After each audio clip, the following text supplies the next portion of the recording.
Okay. Well, welcome to those who have joined us. I'll continue to let people in as they arrive. But we are starting the next iteration of our Insight Education series. And if you'll recall, a couple months ago, I sent out a survey to clients asking what types of financial education they'd like to see offered through our Insight Education series. And one of the write-in requests was actually for teaching your kids about money. So I have several clients who have younger children and they want them to start off with good financial habits. So I decided not to do this one myself, but to bring in a little more of an expert in working with kids in financial education and financial literacy. And Jimmy will introduce a little more about himself, but just as a brief introduction, Jimmy is actually one of the partners in the Buy the Hood organization, which is really an advocacy organization for ownership, investing. They teach about real estate, cryptocurrency, all things ownership. So this is something that he's really passionate about. He happened to go to the best high school in Philadelphia, Central High School, which I'm sure he'll mention a little bit later. I had the privilege of speaking on his podcast, I think last year, and had a good time doing that. So I decided to return the favor and invite him to do this webinar as well to talk a little bit about teaching kids about money and about the financial camp that they have going on. So without further ado, let me introduce Jimmy Williams Thank you. from Thank you. By the Hood, and I'll let him, you can go ahead and share your screen whenever you're ready. Absolutely. Thank you so much, Shana. And before I even get started, I just want to say thank you for the opportunity to, kind of share the story about our camp, because it is something that we're very passionate about. And we like to get the word out about, teaching the youth about ownership, right? So let me share my screen. And all right. So first and foremost, good afternoon to everybody, I should say. Good afternoon. And thank you for those that are here for being here. I'm going to talk about the specifics of the camp, but I just want to tell a little story about myself and how we got to the point of having the camp. First and foremost, our organization is called Buy the Hood. That is our website there, buythehood.com. And we go around and we talk about the power of ownership. We've been doing this for several years. We speak at colleges. We make sure that, at least once a year, we speak at the Youth Study Center or in prisons, and also just various presentations throughout the community. And we talk about the power of ownership as it pertains to real estate, but also other asset classes. So getting to the point of having a camp for the youth that we have now, I'm going to tell that story because it'll kind of like give a background and also answer some of the questions that you may have about the camp and by why it's important. But again, that's our company there. We're called Buy the Hood. All of my presentations have this. This is not investment advice. Anything I say, you already have Shana there who can give you all the advice you need. She's amazing. And I don't want to say thank you again, but what I'm saying is not investment advice, but I want to tell you a little bit about myself. So I have a BS in business management. I have a master's degree in real estate property management. I am a licensed real estate agent with Mosaic Brokerage Group here in Philadelphia. And I've been a licensed real estate agent for over 20 years at this point. It's been a long time. So I've bought and sold millions of dollars of real estate, but I've also been investing in precious metals since the year of 2008. What happened at that point is when the crash and everything happened, I was like, okay, let me start studying some of these precious metals. And I started investing in since 2008. The crypto space, I got in 2016. My partner in Buy the Hood, Corey, just how I got into cryptocurrency. He's telling me, buy Bitcoin. I didn't want to hear it at the time. I was a skeptic, but I did listen in 2016. And at the time, Bitcoin was about $600. So I'm been pretty fortunate to have taken his advice. I've also, at one point in my life, I was a licensed securities agent as well as life insurance agent. So I, did similar work, not exactly the same work as Shana, but I have done that. So when it comes to finance, I kind of been studying money for a while, and I'll tell that story. In terms of real estate, what I do primarily is analytical work. I look at real estate data literally every day, but I'm also a developer. I'm building new construction in Philadelphia right now in the Germantown section. I am a landlord. I have multiple properties that I have tenants. I'm also a real estate investor, and I've worked in the appraisal side as well. So I would say analytical and valuation is probably my specialty, but when it comes to real estate, I've kind of done everything. My most recent certification is a certified Bitcoin professional. So being the nerd that I am, when I got into the crypto space, I decided to really study it to try to have an understanding. It wasn't just about, hey, this number is going up. I wanted to understand the technology. So I want to get certified as a Bitcoin professional to really understand what the asset is and the importance of the asset. I'm also a two-time published author. I've written 2 books. The most recent book is called Own Your Time and Space, which is co-written with my partner at Buy the Hood, Corey. And I am, again, the founder of Buy the Hood. Those various logos there are different businesses that I have. So JW Philly Realty is kind of, my brokerage and investment side of real estate. BuyTheHood.com is our community organization. The one in the middle is the Buy the Hood podcast that, Shana was on our podcast before. And what we do is we talk to African-American investors, owners, and people who are just putting out positive energy in the community. And we like to highlight their stories. And, that's on every podcast platform as well as YouTube, Facebook. I'm also a member of what's called the Black Wealth Project, which is a Black think tank. And we get together and talk about all things Black wealth and what we can do to kind of add value to our community. And the last is Own Your Time and Space, the most recent book. So that's a little bit about myself. So one of the things I want to talk about is what led to this of me studying money for as long as I have. So I did go to Central High School, and even before Central, right? And Central is the greatest high school. I gotta say that, by the way. But even before then, I went to a all Black private school called Ivy Leaf in Philadelphia. So I was raised and taught to have a village mindset. And to when you talk about investing, it's not just about you personally, but it's about an overall community. So what happens is, as I go from Ivy Leaf to Central and go to my studies, when I first graduated, I wanted to go to an HBCU. So I went to Lincoln University, and I was majoring in political science. So as I'm majoring in political science, my ideas at the time, at least, were I'm going to help my community. I'm going to, I'm going to study, and I'm going to get into politics and do the right thing. And a couple of things happened to me. After my first year of studying political science, I took a couple internships. And I'm talking about I was at the bottom of the bucket. I was answering phone calls and getting coffee, doing things like that. But I worked on various campaigns in Philadelphia. And one thing kept occurring over and over again. When certain people will make a phone call to the candidate, it didn't matter what was going on, where we were, what was scheduled. They would stop what they were doing and they would get the phone. So I was very inquisitive. When we would have fundraisers, I would find those people and I would ask them a question. I would say, "What do you do for a living?" Most of them said, "I either own this business or I'm in real estate and I own these properties." And just through conversations, I started to understand that these are the people who are the real stakeholders and the people who are really making things happen. It's not the candidate. I got this whole thing wrong. It's the people that own things and have the ability to contribute to campaigns and to make things happen. So it kind of changed my life, right? And I'm going to get to where this is leading to the camp, but there's a reason I'm telling the story. So I started to study money. I went back immediately and changed my major from, political science to finance, and then started studying business and ended up with a bachelor's degree in business management. But that led me on a journey to now I want to study money. I want to see what is it about money that gives these people this juice, this power that they can not only create jobs for others, but even in politics, they are the ones that are really calling the shots. So another thing happened to me at the time. It was a book by Dr. Claude Anderson called Powernomics. Someone said that I should read. I'm going to mention a couple of books throughout this quick talk, but this book is another eye opener for me, because as I start to read the book, some of what I'm talking about seeing, he talks about in the book about how economics is really the engine behind everything, right?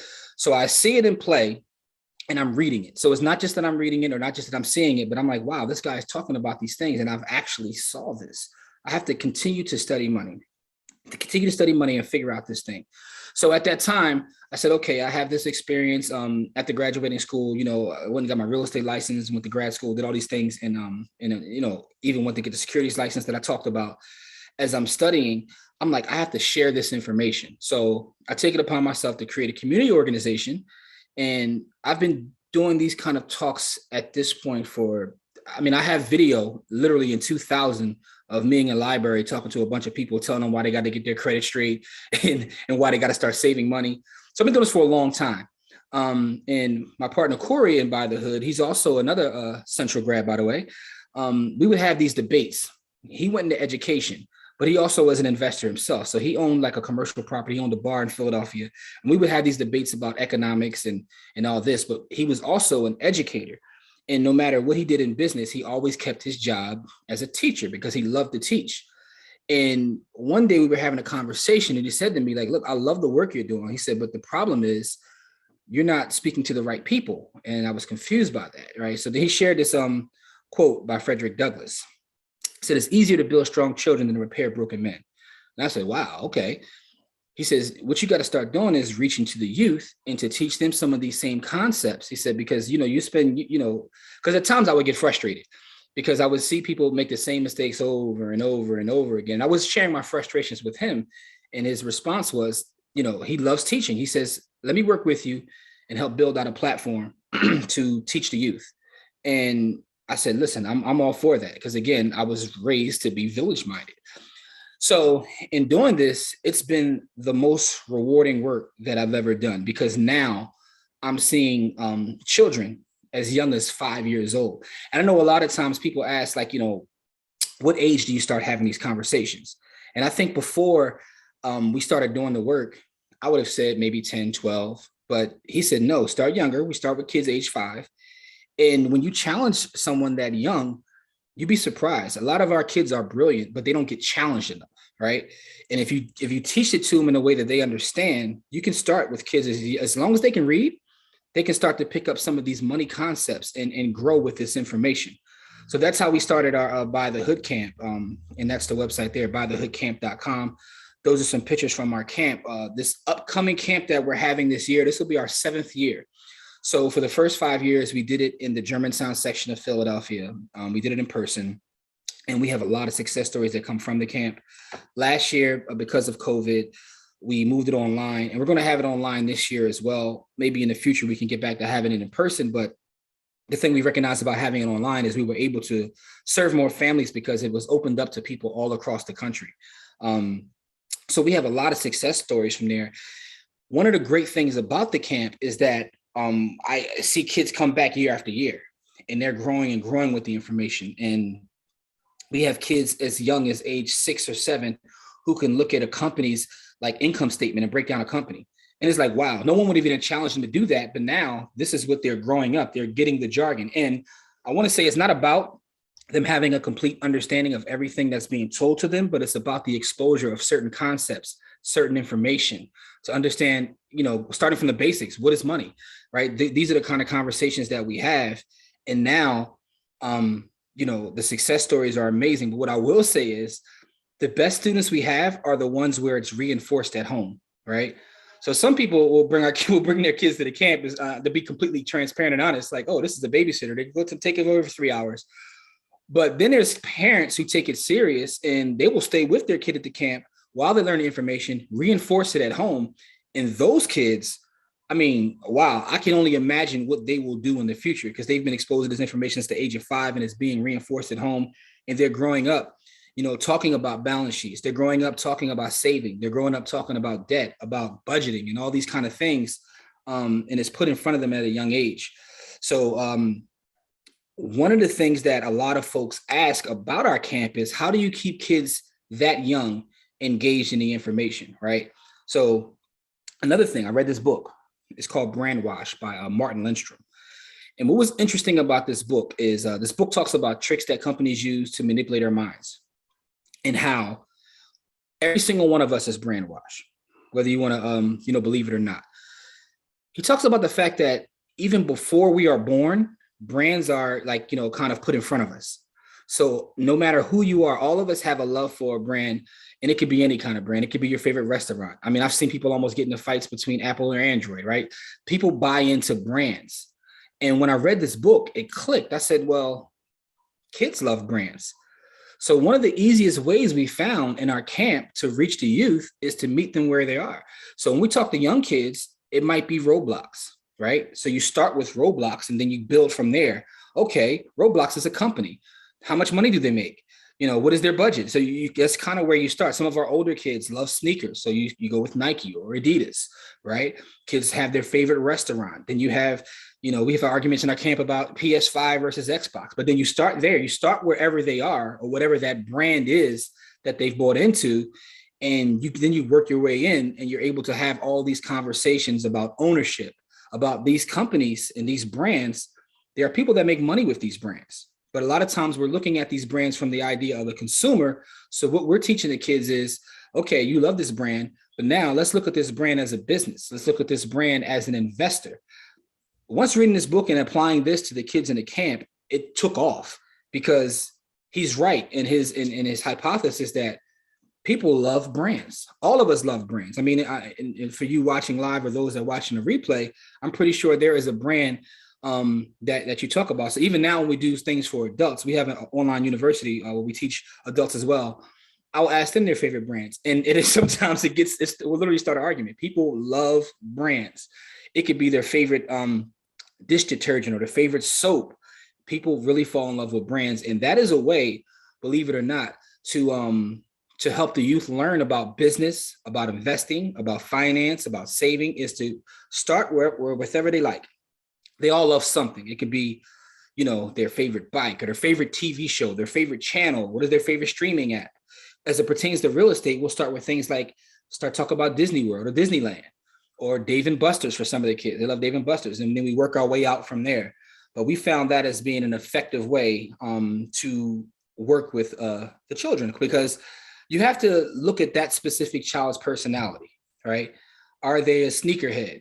Are they into whatever kind of music or whatever it is? And then you work your way in from there. But just understand that this is an absolute way to work with not only adults, but also the youth as well, is to talk about brands. So that's a little bit of story about the camp. The camp is going on again this year, starting at the end of this month. It will be online. Information about the camp you can find at bythehoodcamp.com. Like I said, we've been doing this for years. We have a lot of success stories. A lot of parents, like, as you see in this picture, will come out and spend time and, help us with the camp. We've served at this point several hundred students. And, those students it's funny, after they go through the camp, a lot of the feedback that we get from the parents it makes them better students at school, right? Because they start to look at the world different. When you're exposed to concepts about money and about brands, now the way you see the world changes. And I'm pretty sure us as adults have seen that as well. When you start to learn about how money works, it kind of changes your perspective of the entire world. But so I'm going to save the rest of the time for questions, but I want to tell that quick story because I think it's important to understand that when these children grow up with this information, it's going to change their life. It's not about them getting everything at 5 years old. So if you try to talk to your kids about money, don't get frustrated they're not getting everything, but it's the exposure to the vocabulary, to the concepts. Over time, they will get it. They will get it, and their conversations will change because they'll start to see money a little bit different. So that is what I have in terms of presentation, but I would like to answer any questions that you guys may have. So let me stop sharing now. And thank you guys. Yeah, thanks, Jimmy, for that. And I would definitely echo the importance of not thinking that kids can't understand these concepts at early ages, because my book that I wrote, Money on Purpose, I actually wrote after trying to figure out how to teach a group of kids about money. It was actually a group of teenagers. There was a camp, and financial literacy was one of the components of the camp. So I was invited by another Central grad, Omar Barlow. Okay. Omar invited me to, his wife really was running the camp day to day. And she invited me to come and talk to the teenagers about financial literacy and education. And in the class at the time was her 5-year-old daughter, who understood everything I said. And from that moment on, she would walk around talking about the concepts that I taught in that Exactly. workshop. And, she was 5. So Janine called me and she said, you'll never guess, Gracie is now walking around talking about, are you saving? Are you spending? Do you give? So, and she was just a bystander in the class, but it caught her attention enough to now be able to be implemented in her life from 5 years old. So that definitely is very much an easy concept for kids to understand, and you'll be surprised how easily and quickly they take to it. Absolutely. So absolutely. So I had a couple of questions, and then Mhm. I'll also open it up to those who are present as well. One of my questions was, how do you help kids specifically to start implementing financial discipline in their lives? What are some things that you've seen that might work well for that? Yeah, so it's kind of it goes along the lines of teaching about money. So I'm not sure whether parents still give allowance or what have you, but I've seen a lot of very creative ways where there people actually base their allowance on specific chores, and I've seen people go as far as setting up charts. And what they're teaching them is how they get paid for the work that they do, um, and then what part of that should be saved. So when we start talking about saving and investing and things like that, you kind of reinforce it with what you're actually doing with their money. Okay, if you want to talk about taxes, remember, if I'm giving you X amount per week, this has to go to the side. It may sting them or hurt them at first, but they start to actually understand this part Uh-huh. goes to savings. So you really have to implement some of the things that we talk about, like in books or even in classes, to really do it and use real money to do so. Yeah. Yeah, that makes sense, especially taxes. I've seen some teenagers get really bent out of shape when they get their first paycheck. Yeah, And yeah, they're because like, that's the wait a idea. minute. They did all their calculations in the hand, and they're like, "Hold on, I didn't calculate for this." Right, exactly. They're like, this is not fair. Yep, Like, yep, learn it early, kid. exactly. We got a question from the group here. The question Mhm. says, in your experience, how do children today view money? I read an article showing the differences between how people view cash versus credit, debit, money not actually held or seen. So yeah, we're in this digital economy, and money is not paper the way it used to be. How do kids seem to view money now that it has a lot less tangibility than Yeah, it that's used a great question, because one of the things that I find interesting is how these kids are just being brought up in a whole different environment. So they take the digital money or digital assets a lot better than most adults do. to be? Mhm. And it's interesting. I saw and it was a video, and it was like a 2-year old, and they like put an iPad. Oh, they actually give her a magazine, and she grabbed the magazine and was reading the magazine, and she was trying to swipe up like it was an iPad, and it wouldn't move. Like the paper was just tearing, and she was so confused. And I'm like, Mhm. wow, kids are brought up now with all the technology, with the digital assets, with money being moved that way. So it's actually funny how they see cash. So they see cash as being weird because they're not used to the tangible money. They're not used to that. They're used to everything being digital. So Right. having those conversations, even in terms of like talking about cryptocurrency, it's easier with the youth than it is the adults because they're used to a digital world anyway. Right. That's true. That's true. This is, and I think, I mean, younger people definitely take to newer technologies faster than older people because there's a lot less that you have to get over. Mm-hmm. The older you get, the more you've seen, and Yeah, so it's harder to put new things in context. But when you're younger, you haven't seen as much. So you can imagine, a 60, 70-year old, going from paper money to debit cards, to credit cards, to, ACHs. yep, They've yep, seen a lot. And so it's a lot to have to wrap your mind around and get over, yep. to now formulate something new. But for kids, it's like, oh yeah, this is just life. This is always how it's been. Paper I mean, money. think about it. We're the first iPhone was like 06, 07. So we're in 2022 now. So like, they were kids when they did the first iPhone, some of the younger adults. So they don't know a world that's not digital. Right, right. Or don't know a world without internet. How about that? I mean, I kind of remember a world without the internet. Like they don't know what that is. Yeah. They don't know what that's like. Yeah, I was just thinking about it the other day where, I had a listserv when I was in college. No social media. It was just Yeah. a listserv.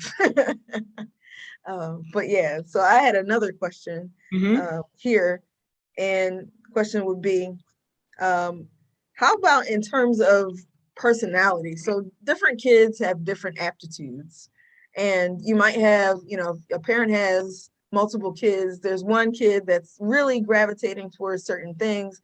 Another kid may be, artistic. One kid loves math. One loves sports.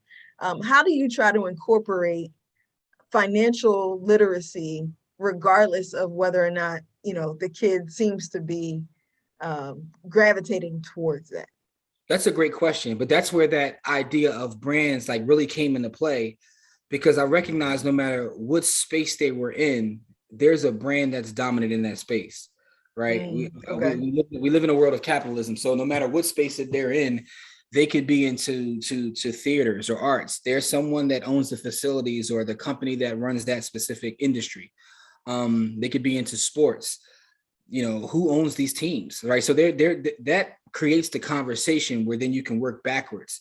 But that's why when that book, like it clicked, like everyone loves brands. It doesn't matter, and even if you don't love brands, you recognize the brands that dominate whatever it is you love. If you're into music, if you're a musician, you know who the top labels or companies are, right? If you're into technology, you know who the top companies are. If you're into financial services, you know who the top companies are. So an entry point is always, to me, the brands, because we are all in fact brand wash. It doesn't matter what it is that we're talking about. There's a brand behind it, but that starts the conversation. Okay. Yeah, meeting them wherever they are. Wherever they are, you can always meet them wherever they are, right? Because, and that's another thing about the youth, like, we would start taking data and ask them specific questions like, hey, what's your favorite this?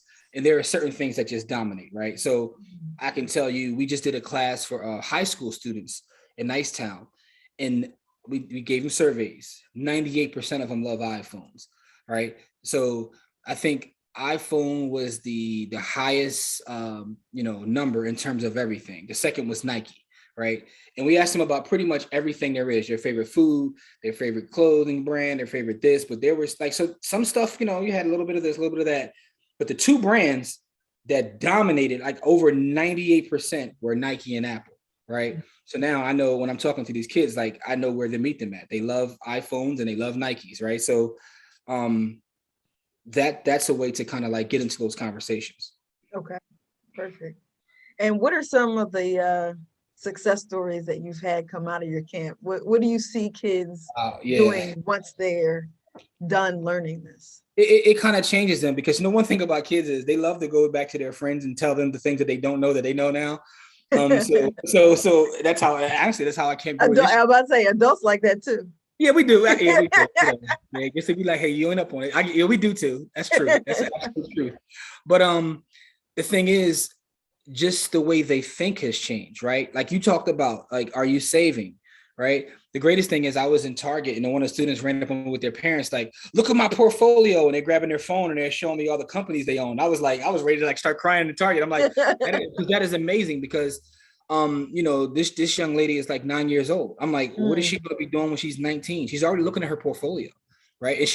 And what she did was, her parents like, helped her out. She went and just bought the things that she liked. So she has like Roblox or Target, like things like that. But it was a way to teach her. So they said, okay, well, they went with the whole brain idea just to teach her, to have her follow these things. So it's not necessarily about her picking the right thing or understanding it completely. But now we're going to build from what you learned in this camp, and we're going to have you follow these things over time.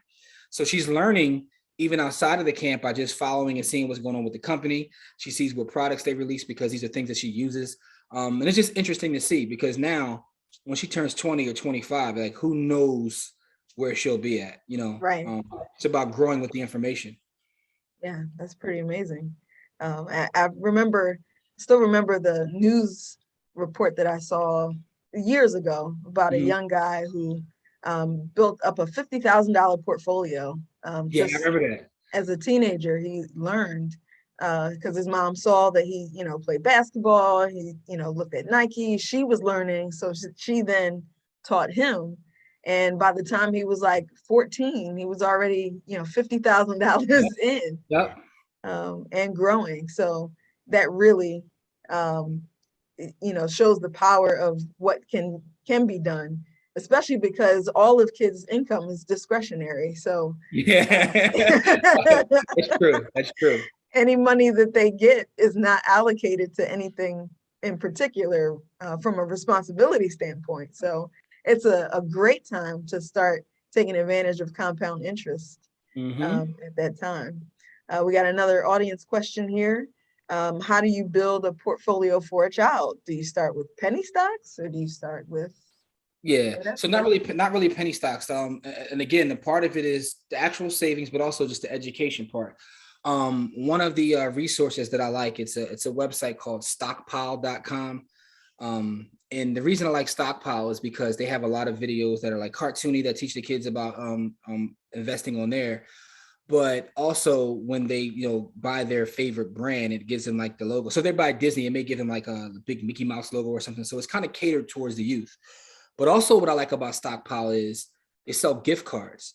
So I go back to the brands. What brands do they like, right? So every brand you like won't be a great investment, but that's a place to start to see whether it's a great investment. So we start with the brands that they like. We try to show them Stockpile because one of the things we talk about to the parents is, listen, you have, when the grandparents or aunts and uncles want to give gifts, let them still give their gifts, but hey, maybe throw a $10 gift card or a $25 gift card in and let it build up over time. So now kids are getting gifts, the gift of stock from family. And it's also making their family aware, like, oh, okay, I didn't know I could do this. So I think that's a great resource, but it starts with those brands. And the thing about it is, and this is not investment advice, but some of those companies that kids like the Nikes or the Apples, over time, they have been, solid investments in the past. Not saying that they will be. Again, I'm not giving financial advice. I'm just saying that they have been. So, and it's also interesting the knowledge that kids have, because when we first started doing this camp, kids would talk about these brands and they would say, "Ain't nobody buying that no more. We're not playing with that no more. That's old." And I would literally, like, months later, look in the market and see what they said actually happened. And I'm like, these kids are sitting on information. They don't even know how valuable it is. I said, I can honestly say I've literally shorted companies based on our students and made money. I'm very Wow. I'm very transparent about that because they have knowledge. They have knowledge that they don't know. Like a lot of times before Wall Street catches up, they already know. The kids know what's the next hot thing. They know, Mm, even when it came to social media, one year everybody was on Snapchat. By the next year, no one cared about Snapchat. And then you mm. see them give their earnings and see them give their reports, and it's like, well, the kids told me this a while ago. Like they That's had true. they had the information. We're on TikTok now. We don't do Snapchat no more. So it's like they sit on information that they have. But Donna, to get back to your question, it kind of goes back to that idea of what brands and what things are they into, right? So you may have a kid that wants to invest in Nike because they're into the sneakers, right? There's a lot of our kids who like the one summer it was like Roblox. That's all they wanted to talk about, right? Was Roblox, and that became a thing. So um and that's a good way to teach them because now they're interested in that brand anyway, so they get to follow along and see how these things work. And it's more about the education, and then as they start to see this, and then it'll expand their mind. And then what happens is they go to a store, now they're looking at who owns everything, right? They're picking up products and saying, who owns this company? Are they on Stockpile? Like, so that's how it started. And once you spark that interest, you can't kind of like put it back in the bottle, so to speak. Yeah. What I started doing for my friends whenever they have kids and they have their birthdays, I would buy a Stockpile gift card, Mm-hmm. typically for a first or second birthday. And one of my friends, she called me because I bought her son for his first birthday $25 worth of Nike stock. Yeah. And she had called me. She said, "Oh my gosh, it's worth $100 now." And it was about 5 years later. I'm like, man, that was a pretty good investment. He's like, Yeah. yeah, I hadn't even checked up on it, but when I looked at it, it was $100. I'm like, well, it's the gift that keeps on giving. Exactly. But you know, if and hopefully, you know, she was able to explain that to him, because of course kids at Yeah. that young of an age won't know, but he still has this stock now, and she can say, here's what happened, Hmm. and use that as a teaching tool. So I've found Stockpile to be a very easy way, to just give more opportunity to for both parents and kids, Yeah. because it also sparks the interest of the parent, That too. to say, That oh, too. well, if this works for them, like I want to do this for myself. That's and that is part of what happens in our camp, right? Because like I told you, our most successful students are the ones where it's reinforced, but then it becomes a talking point in their household. They're talking about these things now at the dinner table, and that changes the trajectory of the entire family. That's why when Corey came to me the idea, I was like, we're actually helping the parents with this too, right? Because now if they're following up with their kid, like you're touching multiple generations and teaching them the power of ownership. Yeah, definitely. All right. Are there any other questions before we wrap it up? Oh, here we go. Selena's got a question. My boys are 13. Where do I begin? Hey, I would say send them to the camp. It's completely free. All right. So our camp is over 6 weeks. It's a couple hours every Saturday for a 6 week period. It's completely free. We don't charge anything for the kids. That'd be a great place to start.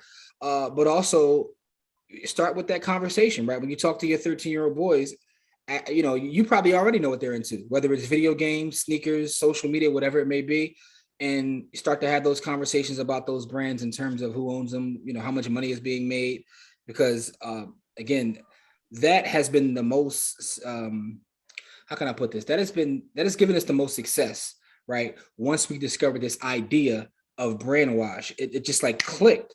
And it's like, wow, we didn't think of this before, because before we had started to incorporate that, we had started the camp. And I think maybe like the year 2 or 3 is when we realized like all these kids love brands. And that kind of changed everything, because whether they're 13, whether they're 20, whether they're 30, whether they're 5, they love a brand. They love some sort of brand. And there's a story behind that brand. There's a business story behind the brand, but also there's financials behind that brand. And that's how you start to have those conversations. Makes sense. Whatever they're into, Meet them where use they that are. That's what I would as a say. starting Yep. point. Meet them where they are.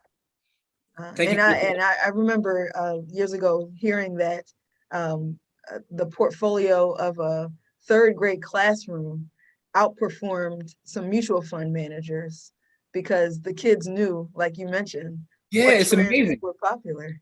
Yep, it's amazing. They know. They absolutely know. Like a lot of times they're sitting on information. Like I saw over the last several years, like the rise of Adidas, but I had saw it already because the kids were talking about it. Like they went from Mm. not wearing them to like being a thing that they're wearing. And then as I'm watching it in the market, it's going crazy. And then Kanye goes there, Beyonce goes there. But they knew already.